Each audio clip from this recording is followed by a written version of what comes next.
Hello, and welcome to another episode of Wheel of Horror, the podcast where two best friends spin a wheel every day in the month of October, pick a movie, and discuss it. Today we're talking about the 1968 film Night of the Living Dead, which was directed by George A. Romero. I am your co-host, Alec. I'm Eric, and with us is Joe Testa. And Joe, you helped us design the logo. You're a big horror fan. You do phenomenal artwork. When Alec told me you wanted to be on the podcast and he hit me with, Joe wants to do Night of the Living Dead, I was like, that's a good answer. Well, thank you guys for having me. I'm really excited to be here. I'm a fan of the show. And yeah, I was really flattered when you asked me to be a part of the creation of your logo. I'm glad you guys liked it. And yeah, what could I say? I've loved this stuff since I was a kid and excited to be talking about one of my favorites of all time for sure. Yeah, Joe, I mean, I don't want to give you too much praise here, but you're such a good artist, man. No, please praise me. Dude, I remember I came into your job and I remember seeing this artwork on the wall and I was like, damn, these are so cool. It was basically like a page from a script of a film, and then there was just awesome artwork on top of it. And I remember I finally figured out, I'm like, oh, that's that guy that's doing this. And I just was blown away. I remember we were talking about this a little bit before the podcast, but I bought some pieces of like a Halloween one, gave it to Eric for his wedding. So Yeah, love that piece you made. Really do. Thank you guys. I really appreciate it. And it's on Etsy, right? If you just search your name, Joe Testa, that you find it, right? It is. You'd probably have more luck. Slight plug right there. Sorry. I appreciate it. No worries. You'd actually probably have more luck just checking out my Instagram, which is shameless plug at joe.testa. Because honestly, I haven't been keeping up with my Etsy. I keep telling myself I'm going to, and this is probably the time where I should be doing it. But yeah, if you check out my my Instagram, it's mostly all on there. yeah, you will not be disappointed. Fantastic artist and a huge horror fan. So, Joe, what made you drawn to this movie? Why Night of the Living Dead? Oh man. Well, I saw this one when I was maybe 10, 11, which was actually pretty deep into my horror education. I was pretty well versed by then, believe it or not. But I feel like this is one of the first horror movies where I watched it and felt like, wow, this director has other things on his mind besides just making a good scary movie, you know? And I probably couldn't have articulated that as a kid, but it's something I felt, you know? And it's a movie that just sticks with you and rewards multiple viewings. And I've actually seen it twice on the big screen, once at a beautiful movie palace where I live in Jersey City, and once more recently at the Museum of Modern Art. And actually George Romero was there. No way. And it was not long before he passed. Right. And he spoke after the screening. It was a beautiful like 4K restoration. Oh, yeah. Dude, that's so cool. Yeah, it was. I'm just so grateful that I went, and yeah, it was an amazing experience. I could listen to George talk movies just for days, and I have, I have over with his commentaries and his interviews on the Blu-rays and the DVDs. He's the man. Yeah, because we started this wheel too.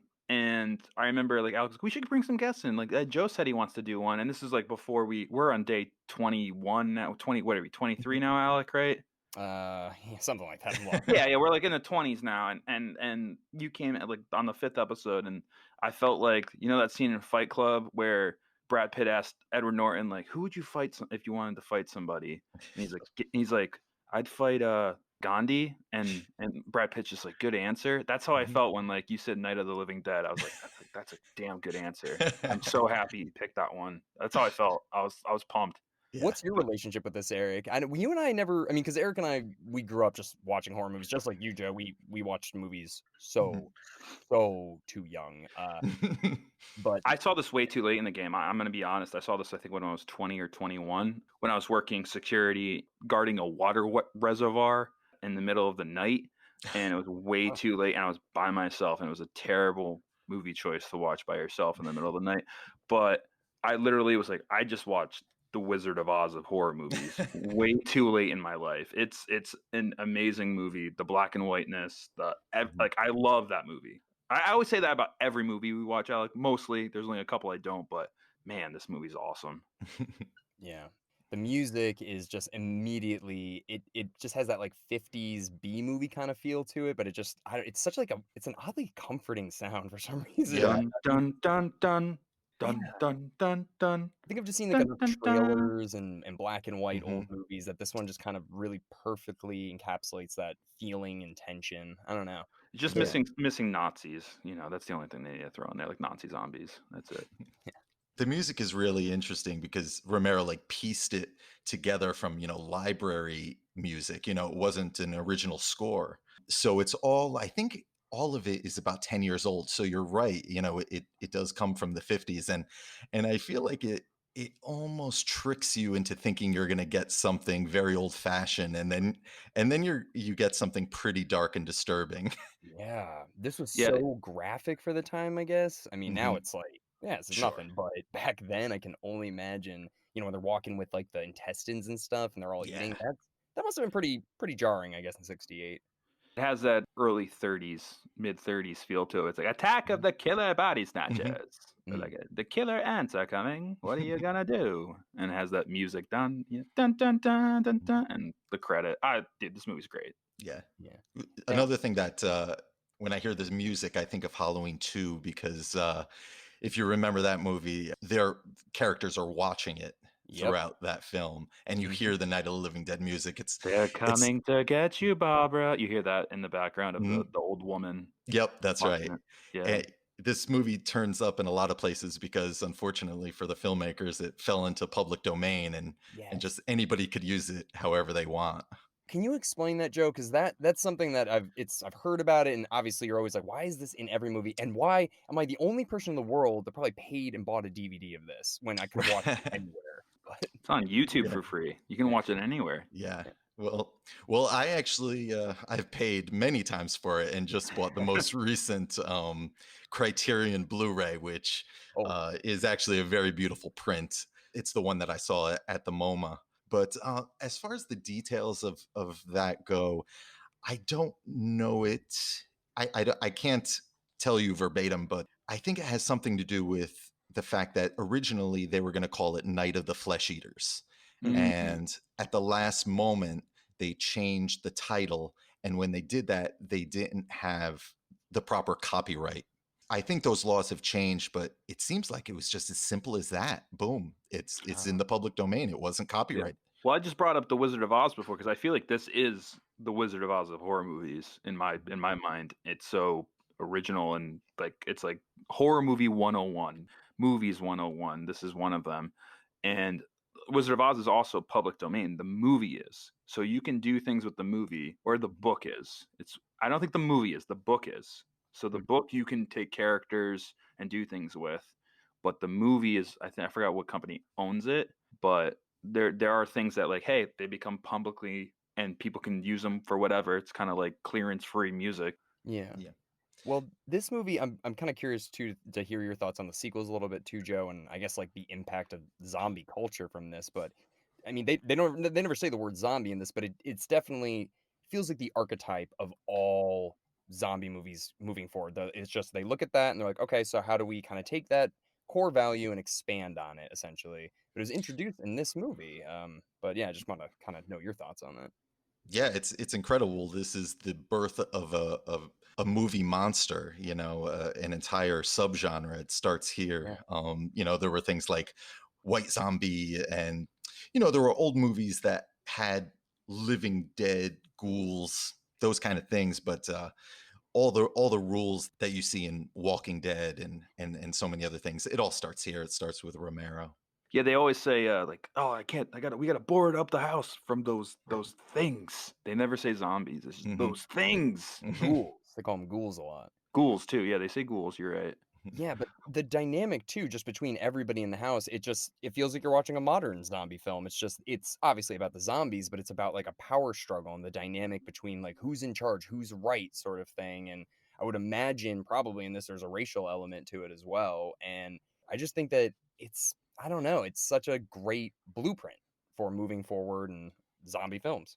I think it would make a great play too, and I'm sure there's actually been a Mm. hundred of them you could really take this and do whatever you want with it legally. But I think, yeah, like you said, that just the way the characters interact, it reminds me of like 12 Angry Men or something. Yeah. It's like, I'm the bald guy. I am in charge. This is my jurisdiction, and I say we go in the cellar. Like he has that attitude to him. Yeah, and he's got his family, so it kind of, creates another level there. But then he makes a decision, his wife disagrees with it, and then he realizes he's kind of wrong. But in the end, he's kind of right because they do just smash through all those windows and come in there. So, but he didn't know that, obviously.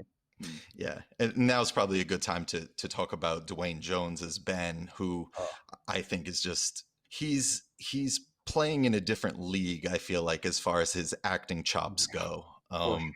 Yeah, I mean, and no shade thrown to anyone else, but Ben in this movie, he's the guy that you wish you would be in, you hope you would be in that situation. You know what I mean?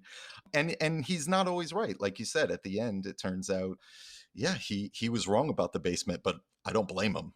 no, I don't either. You're so right though.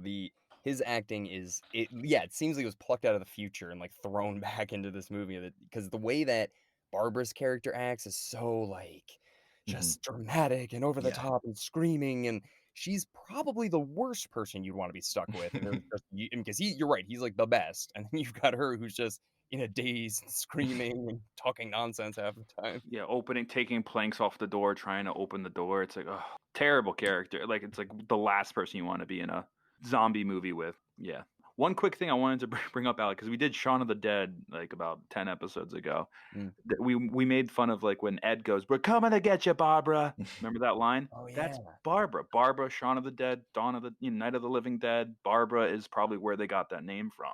So I'm like, that's oh, I made that connection like watching this. you're probably right. I mean, it is a pretty big, obviously. They're coming to get you, Barbara. And then in Shaun of the Dead, Ed goes like, "We're coming to get you, Barbara," in the movie. So I'm like, oh shit, I see why they Yeah. did that now. So that Yeah. kind of 100%, Yeah. definitely. So they kind of explain where the zombie disease comes from. I mean, what is it like a satellite that went around Venus and got weird radiation? That's kind of what they're going with, I guess. I think that's fake news. Yeah, I think you're right, and because that's something that never comes up again, and I don't want to jump into the sequels too much, but Mm. the fact that that only seems to come up in this movie briefly, I feel like Romero, yeah, he's saying, well, the reporters would be trying to come up with an answer to all this, but it doesn't mean it's right. Yeah, people are listening in on the radio hoping to find that answer. Right. What is it? Why is it? Why are these people all of a sudden eating flesh? Like there has to be a reason. Mhm. Oh, well, there was a satellite that flew by and it was radiation, Yeah. possibly. But here's one thing that makes it clear that it's the dead coming back. The way that they disrespect the dead at the beginning of the movie makes it sound like, Mm. because he's like, why are we wasting money on a wreath for a grave? Like, Mhm. then it's like disrespecting the dead. Even in the title, Night of the Living Dead. It's definitely dead. It's not radiation. Night of the Living Dead. The dead are coming back to life. Yeah. And they mentioned the morgues, like people are walking out of the morgues and stuff Yeah. like that too. So And they make it clear it's only the recent dead. It's not like Michael Jackson's Thriller where they're coming out of coming the graves. exactly. Yeah. The dynamic between Barbara and is it Johnny, her brother? Mhm. I kind of like him. I kind of wish he was in it a little bit more. I didn't want him to die so fast because I just want to see how they would handle being there together. But I kind of was just thinking to myself, I'm like, why don't they just like lie to the mom if they like hate doing this so much? Why don't they just go somewhere for like 6 hours and then be like, yeah, we went to the place, put the thing down, it was fine. But they really drive like 12 hours once a year or whatever and do that. That seems kind of crazy. They'd actually go through with it. That's what it's about. It's about respecting the dead. And at the beginning of the movie, they don't respect the dead. And then the Night of the Living Dead started. So maybe that's where it came from, disrespecting them. These zombies seem not smarter, but like the fact that the guy picks up that like rock or whatever and smashes the window. I don't feel like we'd see Mhm. that in modern zombie movies as much. Yeah, they use tools quite a bit. The little girl in that famous scene where she kills her mom. I mean, she doesn't even seem interested in eating her at first. She just wants to kill her. It's almost more like Romero's other movie, The Crazies, where it's just about murder as much as it is about devouring. I thought these zombies were more Frankenstein-like because they can use objects and they're smart enough to fight and stuff, and they're slow moving and they're kind of got the Frankenstein mechanics to them, but also they're afraid of fire. Mm. So kind Mhm. of, I think that's where these zombies are based off of, kind of. Yeah, well, that's interesting you say that because the "We're coming to get you, Barbara," that's kind of a Boris Karloff impression. So Ding, I feel ding, like ding. Frankenstein was on their mind, and I feel like they're still figuring things out. Like we said, this is where it all begins. I feel like they didn't have all the rules yet. Yeah. Yeah, there's nothing for them to reference. It was kinda like we were talking about in, like, Halloween. It's like when she Hmm. stabs him in the neck with the needle, and it's just like, oh, she doesn't, like, know that, like, you can't like, you put a killer down once, he's not really down, but, like, Right. now Yeah. everybody knows that. But at this point, you're right. It's like, yeah, they're just watching the news, listening to the radio or whatever, and Hmm. they're just hearing everything, but there's no rules yet. They don't know what zombies are. They don't even know the Hmm. word zombie yet. Yeah. I actually really like the news segments too. That's something in Yeah. movies that I feel is really difficult. From what I understand, the main news reporter, I don't know what his name is, but he was a real like Pittsburgh area news guy, and you could Mhm. just sense that. And I feel like it gives those scenes an authenticity. I feel like I could always sniff out when there's an actor playing a reporter in a movie, Yeah. but I think that really helps. I mean, the whole movie has this kind of documentary feel that just it just gives it a nice realism. Yeah, the ending, that whole mob or whatever, when they're interviewing that guy, I'm like, "This guy, like, this is just a guy they found." Like, and they're Mhm. like, "Hey, you wanna, like, pretend or just, like, talk about whatever, but you're a big gun guy." Yeah, I love that whole mob scene where they're interviewing him, they're walking towards the end. It's ugh, yeah, creepily believable. That's right. It's all Pittsburgh too, Joe. I forgot. Like it's all Mhm. Pennsylvania is where this Mhm. outbreak's happening. It's just like, just another suburb of Mhm. Pittsburgh and the radio, just a normal day, Mhm. flesh-eating people.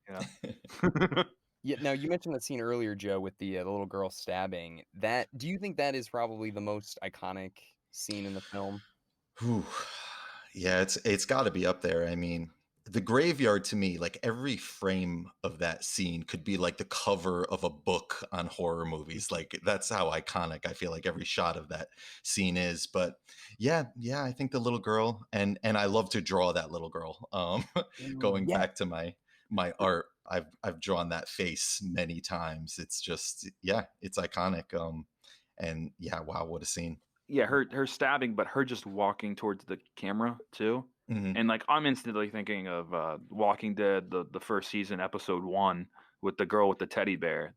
That's the most famous shot of Walking Dead. I'm like, oh, you got it from Night of the Living Dead. It's the same Yeah. shot of her coming towards the little girl is now Hmm. hunting, and it's like, damn, that's powerful. Hmm. Yeah, and the screams are just so good. I Oh love yeah. that the way it's mixed. It's fantastic.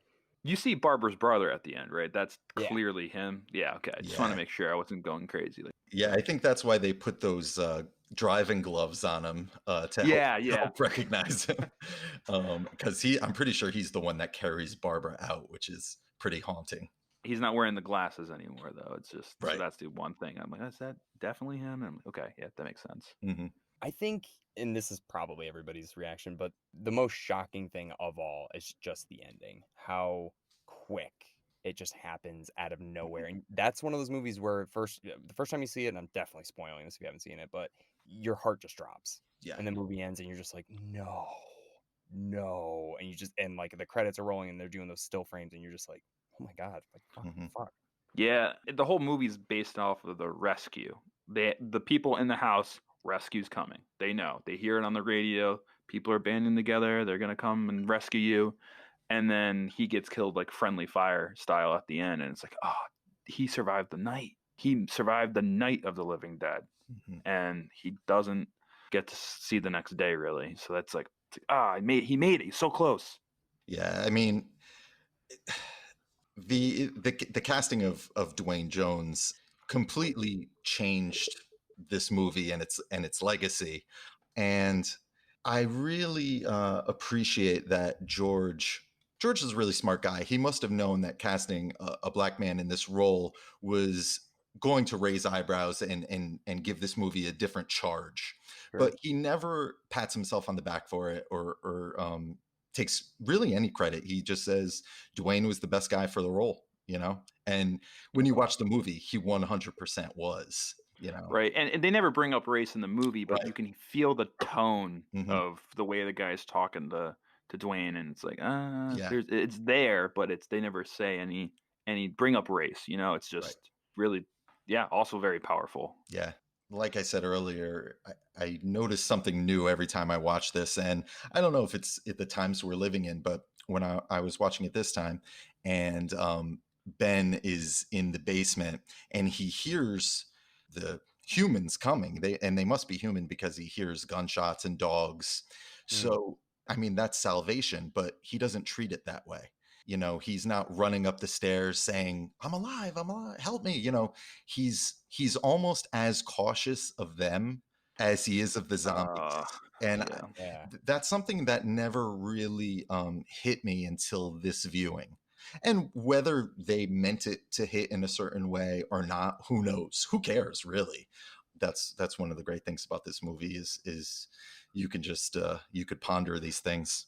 Yeah, like these angry white men are gonna take this opportunity to kill me still Yeah, because I'm a I black mean, man. yeah, like you said, he survived the Night of the Living Dead, but he couldn't survive a couple of rednecks with guns. That's just wow.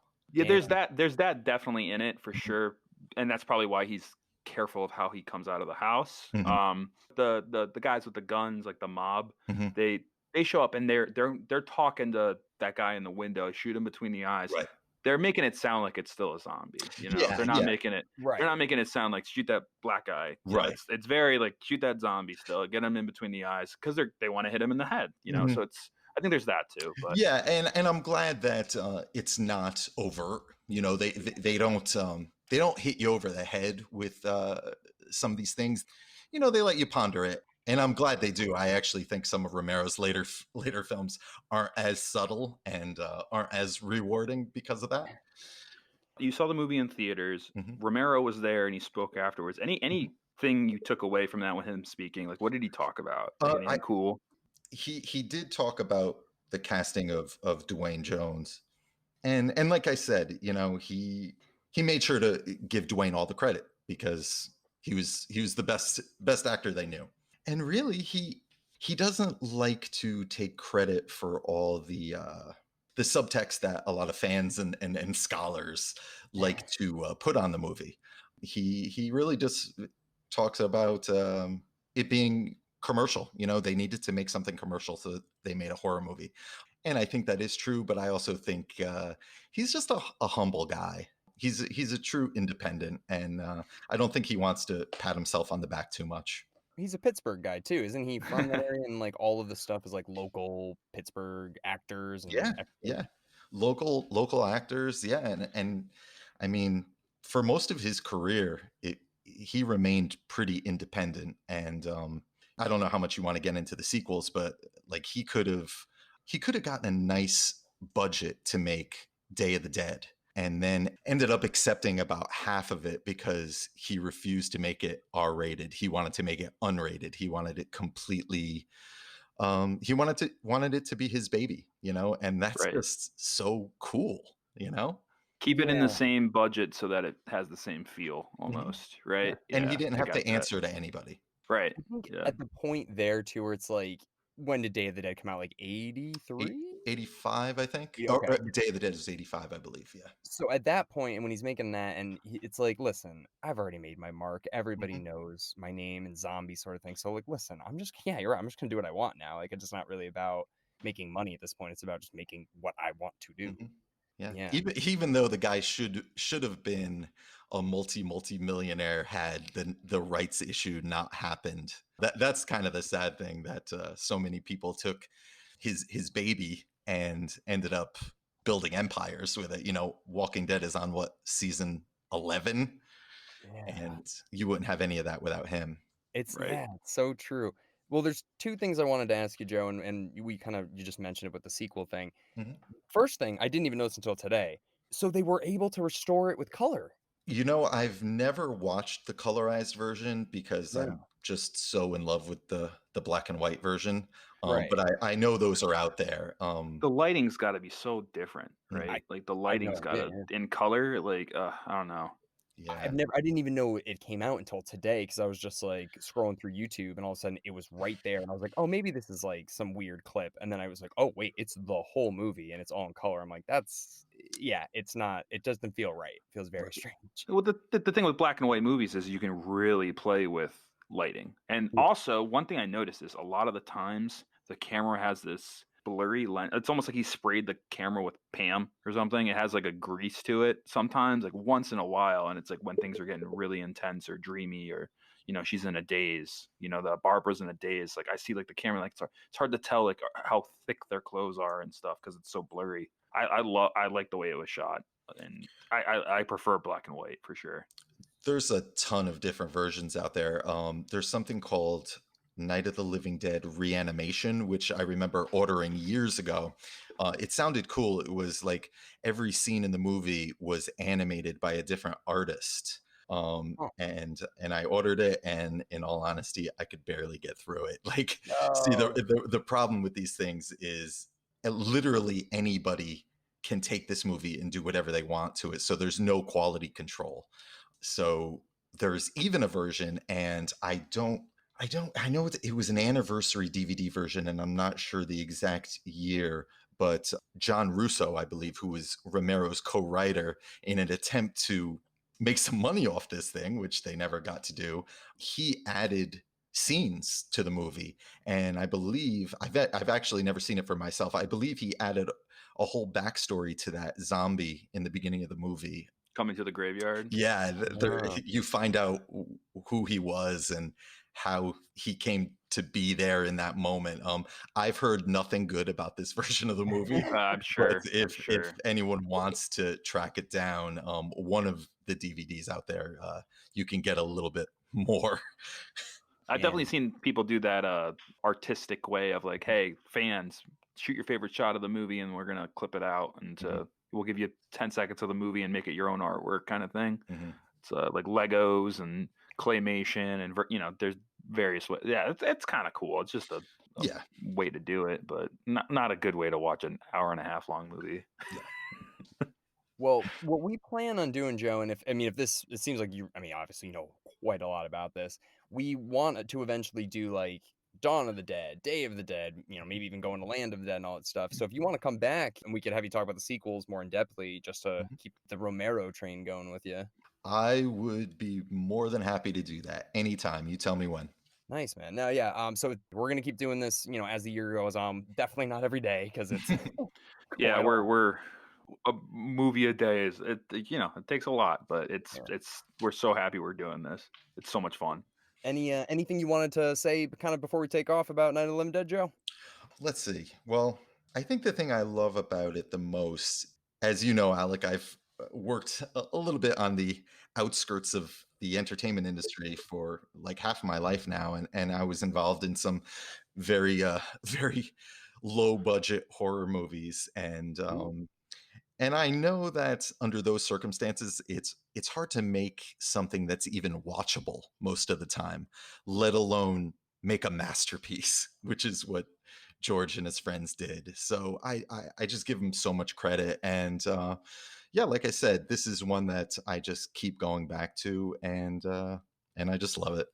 This movie is, it's, if you haven't seen it and you've seen a zombie movie, you have to watch this. You have to see it. It's the grandfather of all zombie films. All right, well, why don't we give that wheel a spin, Eric? You got it. Pulling it up now. Yes, we're getting towards the end here, but it's been 31 horror movie. Haven't lost that much sleep. All right, Alec, we got Rosemary's Baby. Ooh, you seen that one, Joe? I have, but not one that I knew of since I was a kid. That was one I think I didn't catch up with till much later. But yeah, probably in my 20s. Yeah, this one I think would be harder for a kid to keep its attention. Yeah, you're probably right. Plants. All right, cool. All right, well, thanks so much for listening in, and we'll see you tomorrow with Rosemary's Baby. Thanks again, Joe. Thanks for having me, guys. Appreciate it. Thanks, Joe.